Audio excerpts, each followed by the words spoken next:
Hello, everyone. Today I'll be discussing the helper personality, specifically how agreeableness shapes our behavior in organizations.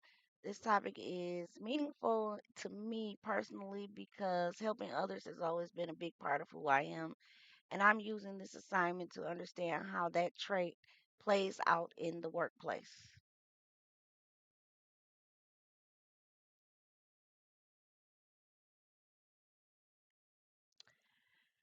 In organizational behavior, personality is a major factor influencing how people interact, communicate, and perform. Understanding our personality helps us understand motivations, reactions, and overall work style.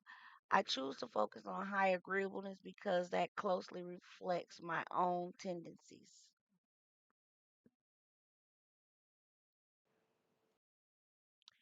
Personality refers to our internal tendencies, our consistent patterns of thoughts, emotions, and actions.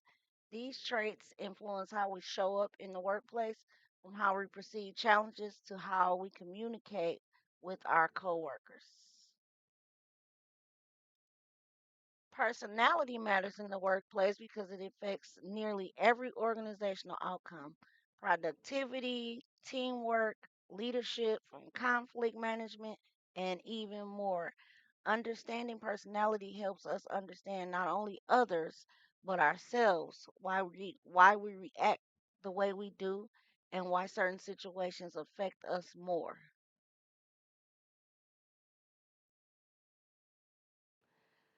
The Big Five is one of the most recognized frameworks in psychology and organizational behavior.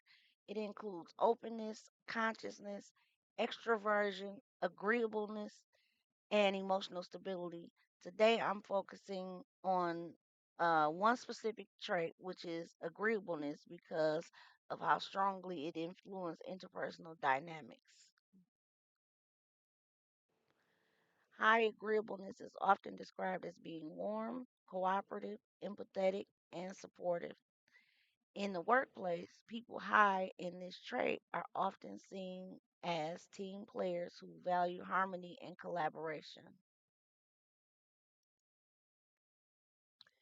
The helper personality at work. People with the helper personality tend to go above and beyond to support others. They may act as mediators during a conflict, step up when a coworker is struggling, or prioritize team success over their own needs. This often contributes to a positive workplace culture. High agreeableness can be a huge asset. Helpers make excellent collaborators, build trust quickly, and contribute significantly to the team morale.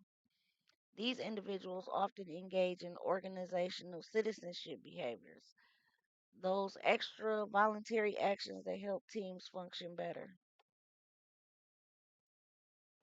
However, too much agreeability can become a weakness.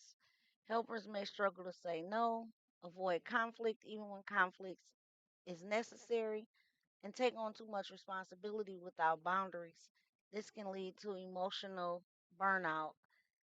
This is one of my issues right here. I will avoid conflict at all costs. I don't want to be bothered, because I have an accent, and when I have to face a conflict head on, usually people are going to take the communication wrong and misconstrue everything that I'm saying because I speak with a high pitched tone. I have a loud tone, and they misconstrue that with a disrespectful demeanor.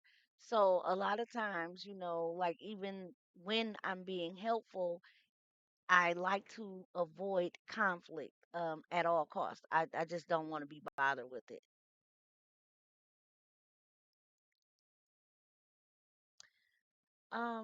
This topic resonates with me because I've always been someone who puts others first, sometimes even at my own, cost. Uh, my mom's advice of self-preservation being the first law of nature is something I'm trying to learn to apply. So this project has allowed me to reflect on how my own personality reflects my work and well-being. So I used the personality assessment, like the Big Five inventory and the MBTI, to explore my personality in a structured way.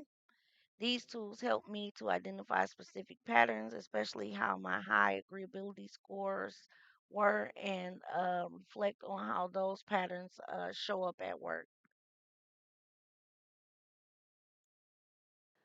Okay, so finally, in conclusion, high agreeableness can be a tremendous asset, but it requires self-awareness and balance.